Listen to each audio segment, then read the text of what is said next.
Assalamualaikum warahmatullahi wabarakatuh. Selamat pagi Waalaikumsalam teman-teman sekalian. selamat pagi, Pak. Wabarakatuh. Selamat pagi, Pak.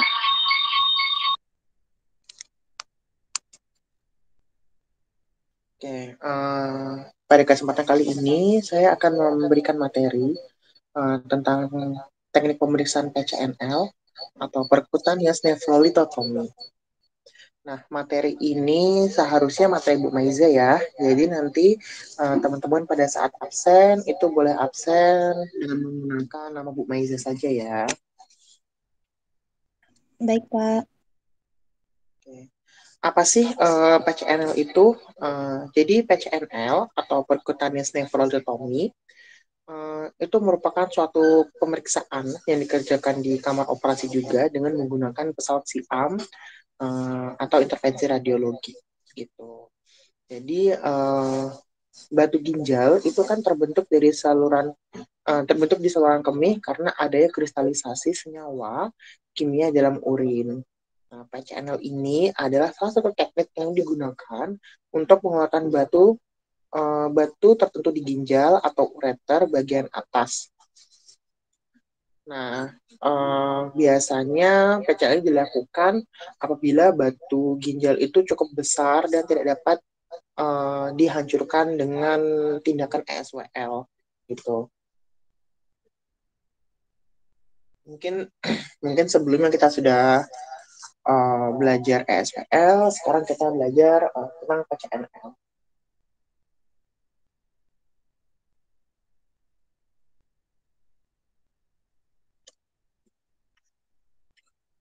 Oke, indikasi tindakan itu Stockhorn kalkuli atau batu Stockhorn itu biasanya batunya besar dan keras dengan ukuran lebih dari 2,5 cm atau 1,5 cm tapi letaknya di bagian bawah dari si ginjal gitu. Nah, PCNL ini menjadi alternatif pada pasien yang tidak cocok dengan tindakan SWL atau gagal dalam tindakan SWL. Nah, ini di sebelahnya ada gambar ginjal normal atau normal kidney. Pada normal kidney itu seharusnya uh, korteks ginjal ini kan dia mengekspresikan cairan ya atau cairan urin. Nanti cairan urin itu akan dibawa ke pelvis renalis dan akan dibuang melalui ureter gitu. Ini tulisan normal flow urin gitu ya.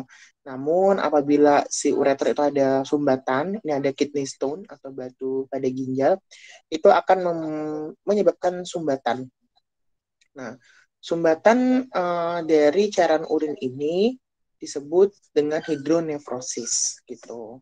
Jadi ciri-cirinya pasien itu terdapat sumbatan, mau itu entah itu batu atau infeksi pada saluran kemih, itu dia akan terbentuk yang namanya hidronefrosis di pelvis renalis ginjalnya gitu. Jadi dia bengkak gitu yang berisi cairan semua.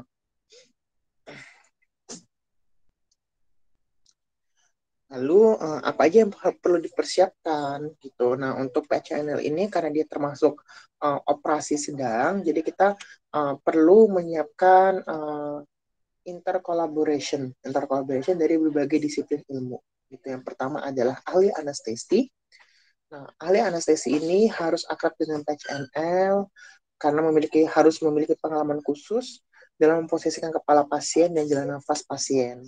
Karena untuk PCNL sendiri biasanya pasien diposisikan dalam posisi prone atau tengkurap sehingga harus bisa menata dukungan untuk pelindungan wajah, guling, dan manajemen jalan nafasnya.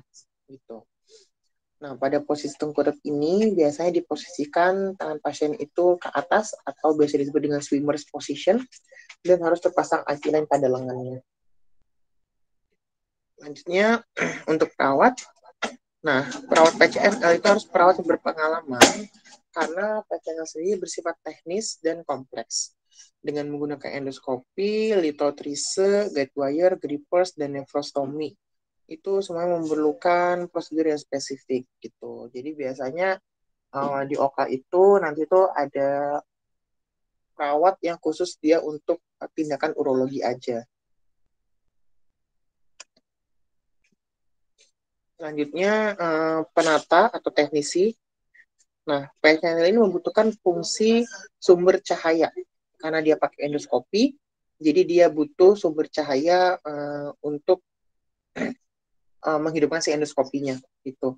Kemudian juga ada monitor, suction, sonothread, lithotripter, lithotripter pneumatik, dan irigasi cairan tidak terputus.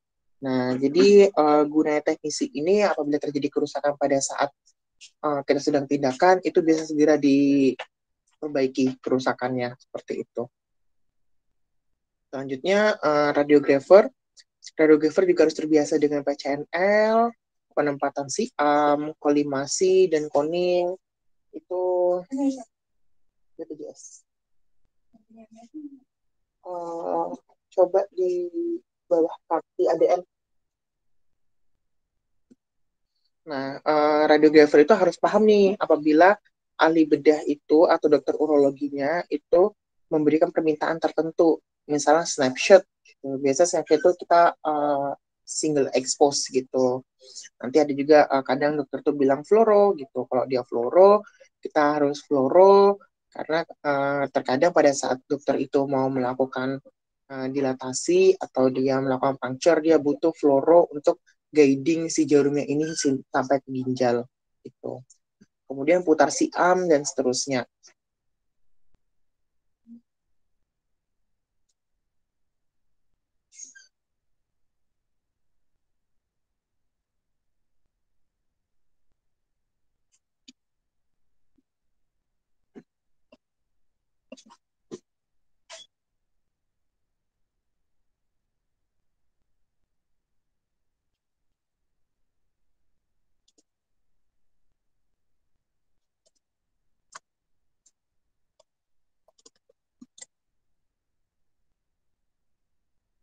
Oke, lanjut. Persiapan alat. Meja operasi. Meja operasi itu terdapat litotomi, kolong meja operasi yang lega agar siam dapat diposisikan di bawah pasien. Tersedia pula papan untuk penyangga pasien, karena pasien harus dalam posisi swimmers. Atau swimmers berarti berenang gitu ya. Kemudian posisi pasiennya. Posisi pasien itu nanti kita harus meletakkan beberapa bantal untuk pengganjal pasien, serta guling ginjal. Nah, guling ginjal ini nih, kita sebutnya guling ginjal karena memang kita hanya pakai untuk tindakan PCNL. Jadi gulingnya ini berbentuk segitiga, itu gunanya untuk menopang badan agar setengah miring gitu. Jadi untuk PCNL ini kita kalau kita mau ngerjakan, misal kita mau ngerjakan ginjal kanan, kita harus mengangkat si ginjal kanan itu lebih ke atas. Jadi posisi pasien kalau kita mau ginjal kanan itu posisinya itu LPO gitu, left posterior kok LPO sorry L LAO gitu, karena kan sisi kiri itu menempel pada meja pemeriksaan dan sisi kanan yang diangkat gitu. Selanjutnya pencitraan. Nah, pencitraan ini menggunakan siam dan semua gambar X-ray pra-operasi harus tersedia dan ditampilkan sebelum prosedur dimulai. Gunanya apa? Gunanya sebagai referensi, gunanya sebagai referensi selama prosedur itu berlangsung. Nah, ini contoh pasien sudah siap, kemudian kita lakukan single expose atau snapshot.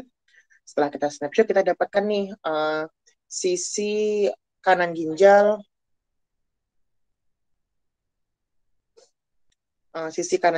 itu terdapat batunya ya. Ini kan terlihat batunya yang berwarna hitam-hitam. Nanti ini yang akan kita lakukan PCNL gitu. Kemudian untuk persiapan alat, nah di sini alat yang paling mandatori atau alat yang harus disediakan yaitu adanya ureteroscope, kemudian ada nefroskop. Nah, kedua alat ini itu berfungsi untuk memasukkan alat endoskopi dan juga untuk memasukkan forceps. Ini kan ada forceps for ureteronefroskop untuk masukin forceps gitu. Nah, ujung forceps itu beda-beda. Ada ujung yang untuk biopsi, ada ujung untuk jet, foreign body, scissor atau gunting gitu. Jadi ujungnya itu berbeda-beda. Nanti tinggal kita setting mau pakai yang mana gitu. Nanti si forceps ini masuk melalui nefroskop gitu. Kemudian double G stent ini nanti dipasang pada saat tindakan sudah selesai. Gunanya untuk membantu ureter mengekskresi cairan-cairan yang ada. Nah, ini kalau di kamar operasi, persiapan alatnya lebih banyak lagi ya.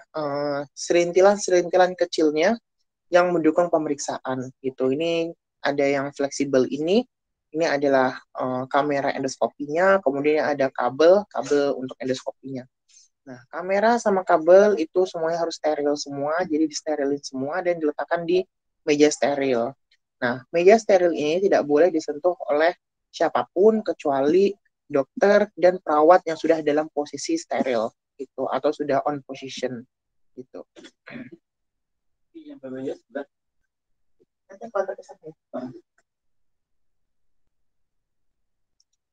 Selanjutnya posisi siam. Nah, posisi siam ini kita meletakkan siamnya itu kan bentuknya C ya. Kita tuh meletakkannya itu tuh harus terbebas dari kaki meja atau penyangga mejanya gitu. Jadi kan ada kolongnya. Jadi kalau dia posisinya litotomi atau tiduran supine itu kita harus meletakkan si siamnya ini ada detektor dan kemudian ini ada tube X-ray itu tidak boleh kena si penyangga meja ini atau dudukan mejanya gitu. Begitupun juga pada swimmers prone position itu kita harus meletakkan ini terbebas dari dudukan mejanya.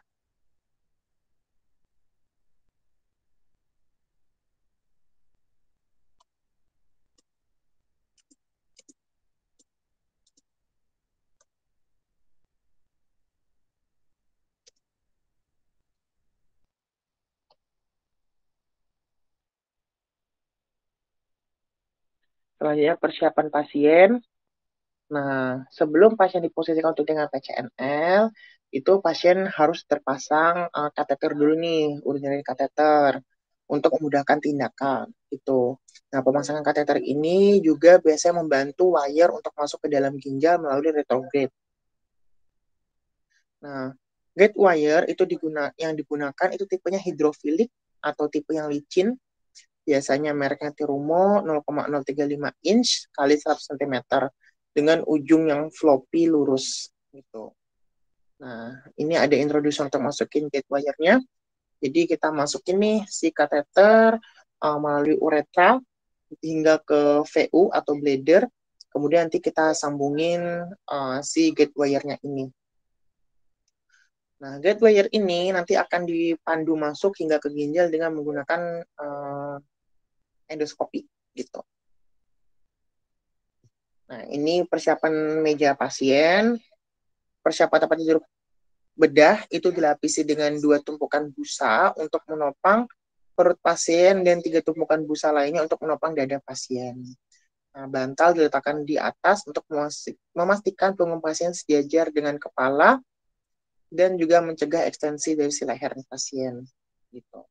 Nah, semua tonjolan tulang dilapisi oleh busa termasuk pergelangan kaki, lutut, dan siku. Itu gunanya apa? Gunanya agar pada saat pos tindakan itu pasien tidak jadi nggak pegel-pegel gitu. Karena tindakan ini kadang sebentar, kadang lama, tergantung dari kekerasan si batunya. Nah, ini kalau sudah di kamar operasi, nanti perawat scrub itu, perawat sirkulasi dia akan menyiapkan obat-obatan, kemudian dia memposisikan pasien. Nah, nanti posisi pasien seperti ini, tengkurap, litotomi tengkurap, terus dikasih busa-busa di bawah badan pasien biar pasiennya nggak pegel pada saat pos tindakan gitu. Kemudian layout ruangan dan draping. Draping itu dilakukan dengan menggunakan kain steril dan dilapisi plastik sebagai bahan waterproofnya gitu. Nah, ini contohnya ada kain steril kemudian dilapisin dengan plastik. Terus di bawahnya ada kantong, kemudian di bawahnya ada selang. Selang ini masuk ke dalam kantong dan ini selang ini terhubung ke suction. Jadi PCNL itu dia memanfaatkan air untuk irigasi si endoskopinya. Jadi kan tubuh kita tubuh kita itu kan banyak darahnya gitu ya.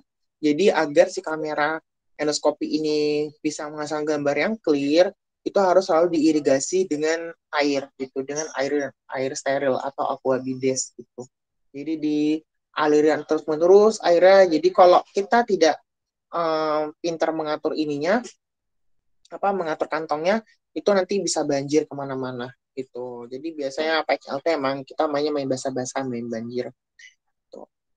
Nah, selain itu gunanya plastik ini juga agar si pasien ini nggak kebasahan nih gitu. Jadi pasien ini nggak nantinya hipotermi gitu, karena dia udah kehilangan darah, kemudian dia kesiram air juga selama berjam-jam, itu nanti pasien bisa hipotermi pada saat tindakan gitu. Nah, ini ada layout ruangannya. Layout ruangan itu ada posisi pasien yang tengkurap, kemudian di sana ada asisten, ada dokternya, little treater, upper table partial equipment, terus si arm ada di seberangnya, video monitor dan fluoromonitor gitu. Nah, ini untuk tindakan berarti dia kan posisinya prone, berarti ini adalah ginjal kanan gitu. Lalu bagaimana kalau kita ngomongin ginjal kiri? Berarti posisinya di switch. Surgeon dan asistennya bagian atas, si arm dan lain-lainnya di bagian bawah. Oke. Selanjutnya ada namanya teknik endopilotomi. Endopilotomi ini merupakan teknik pemasukan endoskopi atau kamera kecil ke dalam saluran kencing untuk membantu pemasukan wire dan peralatan lainnya. Gitu. Nah, contohnya, si endoskopi itu digunakan untuk melihat lubang ureter dari VU ke ureter. Ini dimasukin wire, kemudian dilanjutkan dengan pemasukan double G stent. Gitu. Nah, selain itu, sisi arm juga harus dibungkus dengan plastik steril agar nanti kalau ada cipratan-cipratan darah itu nggak susah bersihnya. Cukup kita buang-buang aja plastiknya. Nah, ini ada komputer si arm, kemudian di sini ada komputer endoskopinya. Jadi di seberangnya dokter semua ya. Kita si arm juga di seberangnya dokter. Nanti dokter masukin kamera sambil dia ngeliat arahnya mau kemana. Selanjutnya teknik percutaneous. Nah, percutaneous ini semua dilator harus dimasukkan di bawah screening 2. Kemudian setiap saat arah dilator dan kawat pemandu harus diajar satu sama lain gitu. Gunanya apa? Gunanya dia tidak merusak ginjal lebih parah lagi gitu. Jadi kita masukkan dilator ke dalam wire satu persatu hingga ukuran diameter yang dibutuhkan telah tercapai. Jadi tadi kan ada wire yang dimasukkan ke ginjal tuh. Nah, ini nanti ginjal kita bolongin nih. Kita bolongin dari luar. Makanya dinamakan percutaneous. Jadi kita puncture hingga ke ginjalnya. Kemudian dimasukin wire, dimasukin dilator. Tarik dilator kecil, dilator medium, nanti dilator medium tarik, ganti dilator large, hingga kita dapat ukuran yang kita inginkan. Nanti kalau sudah bolong, itu nanti wire-nya akan keluar nih, tembus wire dari ginjal sama dari uretra, sorry. Jadi dia dari atas keluar, ujung wire-nya dari ginjal juga keluar ujung wire. Setelah dimasukkan dilator, ukuran terakhir selanjutnya dimasukkan nefroskop untuk meneropong isi ginjal dengan bantuan endoskopi. Gitu. Nah, ini kalau sudah dapat yang paling gede, nanti wire tarik keluar, kemudian dilator ditarik. Nah, nanti wire ini sebagai jalur keluar masuk si nefroskopnya. Nanti nefroskopnya dimasukin keluar masuk melalui wire, kemudian nanti diteropong, dilihat nih batunya di sebelah mana. Itu nih, ilustrasinya seperti ini. Nanti dilihat batunya kalau sudah kita keluarin. Oke. Selanjutnya litotripsi. Litotripsi ini digunakan untuk memecahkan batu ginjal. Jadi kalau batu dari kecil-kecil, itu bisa langsung kita ambil dengan forceps atau yang tadi bentuknya seperti capit ya. Tapi kalau batu yang besar, mau nggak mau harus kita hancurkan dulu. Litotripsi ini adalah gelombang kejut yang berfungsi untuk menghancurkan batu. Nih contohnya ini ada batu ya, batu kemudian di litotripsi dihancurkan menjadi serpihan yang lebih kecil lagi gitu. Nanti setelah menjadi serpihan yang kecil itu nanti diambil menggunakan forceps. Gitu. Ini ilustrasinya, dimasukin kemudian ditarik dengan forceps.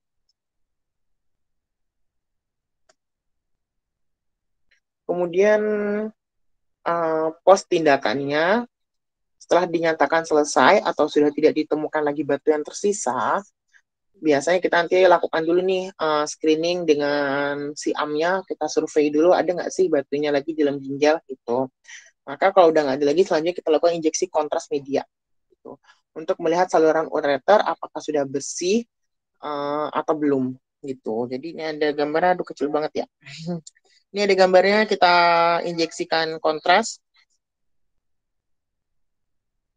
Kita injeksikan kontras, nanti apabila masih tidak ada batu, nanti kita cari lokasi batu sebelah mana. Kalau udah nggak ada, berarti kita lanjutkan dengan pemasakan double G stent pada ureter untuk mempelajari ekskresi urin. Gitu. Jadi gunanya ekskresi urin ini apabila nanti ada batu yang serpihannya sangat kecil, takutnya dia menyumbat di ureter, jadi kita bantu dia dengan G stent ini.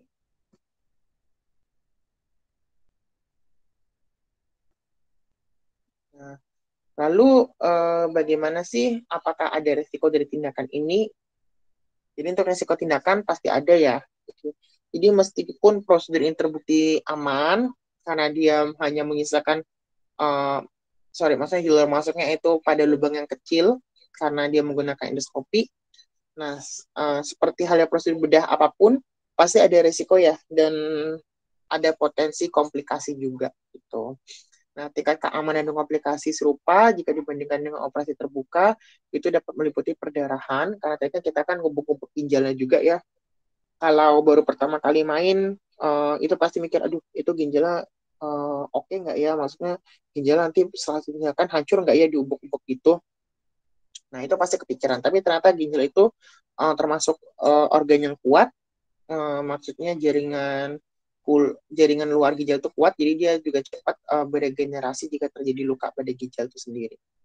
Kemudian perdarahan, kemudian infeksi. Infeksi terjadi kalau alat yang kita gunakan kurang steril atau ada faktor lainnya seperti gula darah yang tinggi, itu juga bisa menimbulkan infeksi pada luka yang kita hasilkan tadi. Kerusakan organ sudah pasti ya, itu kan karena kita ngubuk-ngubuk si ginjalnya, kemudian kita litotripter, kemudian bisa menjadi beralih ke operasi besar apabila ternyata batunya nggak bisa dikeluarin juga, di litotripter nggak hancur, jadi mau nggak mau kita buka lebih lebar lagi untuk mengeluarin si batunya. Kemudian kesalahan penembakan batu, jika kita salah nembak batu, itu berarti yang ketembak adalah jaringan si ginjalnya, jadi bisa menyebabkan luka dan perdarahan pada ginjal. Lalu apa opsi tindakan lainnya gitu. Adapun opsi lainnya untuk mengeluarkan batu pada ginjal itu ESWL. Biasanya di PCNL dulu, nanti kalau masih ada sisa batu ginjal kecil baru di ESWL. Kemudian PCNL sudah, ada lagi namanya retrograde flexible uretros endoscopic laser lithotripsy atau FORS, itu di laser. Kemudian ada nefrolitotomi, uretrolitotomi, dan nefroktomi. Kalau nefrostomi itu berarti ginjalnya yang dibuang. Jadi biasanya ginjal itu kristalisasi terus-menerus, kemudian ginjal yang mengalami renal failure atau gagal ginjal. Jadi mau nggak mau salah satu ginjal itu kita buang gitu. Karena biasa kalau dia udah ginjal sudah tidak berfungsi dan sudah busuk, itu malah akan menimbulkan infeksi-infeksi lainnya. Selanjutnya open surgery, benar-benar dibuka lebar, operasi besar, laparoskopi, kemudian ada robot assisted, itu di Indonesia sepertinya belum ada untuk robot assisted operasi ginjal. Kemudian ada oral dissolution.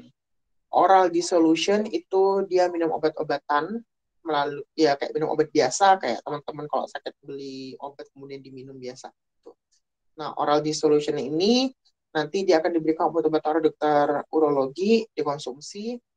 Kemudian nanti si batu itu akan seperti melunak gitu dan akan hancur. Itu cuman oral dissolution ini sangat itu ya spesifisitasnya itu sangat kecil karena kita tuh butuh batu yang dia itu benar-benar bukan yang batu yang sangat keras gitu.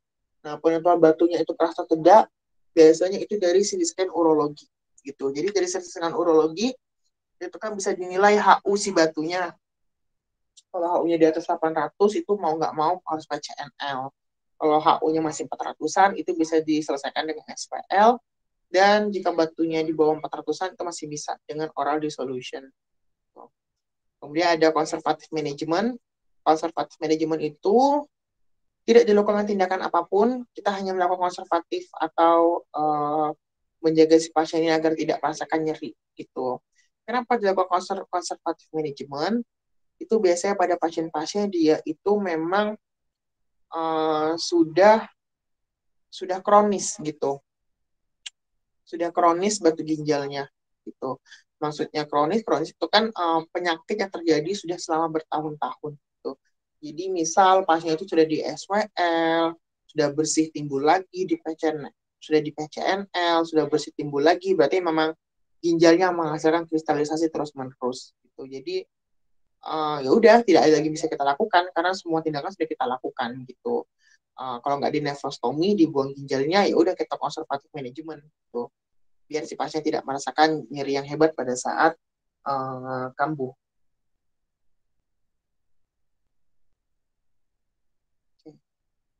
Oke, cukup sampai di sini untuk materi PCNL-nya.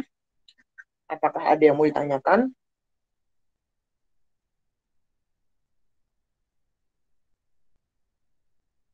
Izin bertanya, Pak. Sebentar. Maria Fatima, izin bertanya. Tadi Ya, kan dijelaskan ada pemasangan double G-stent kan, Pak, untuk ya. melancarkan kehamilan. Nah, itu kapan dilepaskan lagi, Pak, double G-stand-nya? Atau dipasang terus? Oke. Biasanya pasangan double distance ini dia bisa sifatnya permanen, bisa juga temporary gitu. Permanen itu dipasang apabila pasien itu memang dia memiliki batu ginjal kronis. Jadi kan double distance ini sebenarnya dia kebanyakan temporary ya. Kalau memang dia tidak timbul batu ginjal lagi dan urin sudah lancar itu dilepas itu. Tapi kalau pasien itu timbul terus batu di ginjalnya gitu mau nggak mau gisnya dibiarin dulu nih biar urinnya bisa lancar gitu. Jadi bisa permanen, bisa temporary. Itu tergantung dari evaluasi si dokter urologi. Cukup jelas, Maria? Cukup, Pak. Terima kasih. Ya, hanya dia mau tanyakan.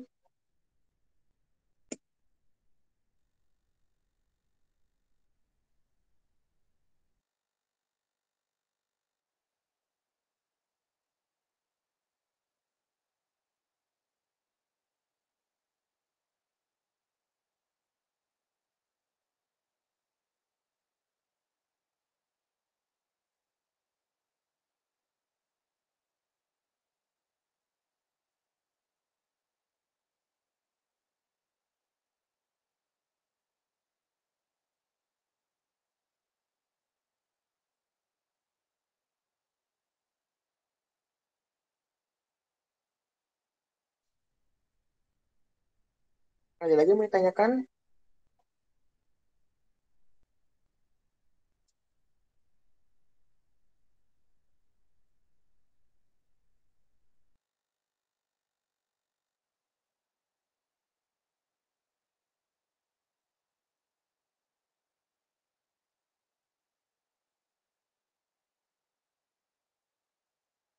Mungkin belum ada, Pak.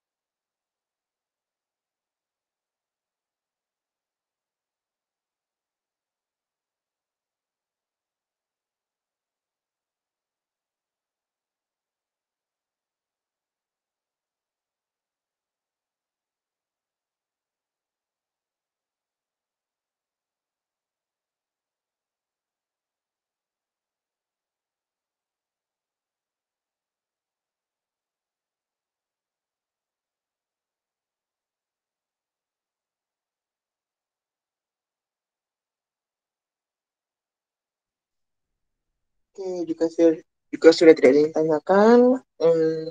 Saya akhiri berarti ya. Saya masih ada 2 pertemuan lagi. Eh, Kira-kira kalau besok pagi jam 7 ada yang ngisi nggak ya? Saya berarti tinggal venoplasti sama apa ya satu lagi ya? Lupa saya satu lagi apa. Nanti PJ-nya itu WA saya ya kalau besok pagi saya bisa masuk ya.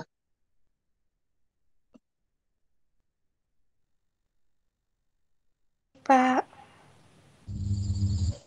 Iya Pak, kebetulan besok pagi juga mata kuliah Komrad sama Bu Maiza kosong Pak karena sudah selesai. Oh, jam berapa itu komratnya? Jam 9 Pak. Oh, jam 9. Kalau pagi jam 7 nggak bisa. Jam 7 bisa Pak karena sebelum jam 9 tidak ada mata kuliah. Oke, besok saya masuk jam 7 lagi aja ya. Baik, Pak. Baik Pak.